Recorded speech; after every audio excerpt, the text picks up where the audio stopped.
Nginibingelele futhi. Namuhla sizokhuluma ngekhandlela eli-blue, ikhandlela eli-blue. Ngicela ukuthi u-subscribe uma kuwukuthi umusha, usilandele ku-TikTok, uphinde ucele inamba. Kanti-ke ikhandlela eli-blue ubowazi ukuthi elesithunywa. Ngakhula amakhehla kubaba asentabeni, akhonze ukukhuleka, futhi-ke banolaka lapha. Kanti leli khandlela futhi liyangena kuladi labantwana nalasesithunyweni. Oh, ngiyathemba ukuthi uphendulekile njengoba ubuka le video.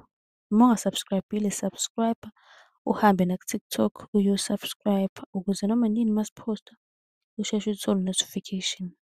Ngicela usi-inbox-e ku-TikTok ucele inombolo ka-WhatsApp le esizokwazi ukuthi-ke usibuze kuyo njalo ekuseni.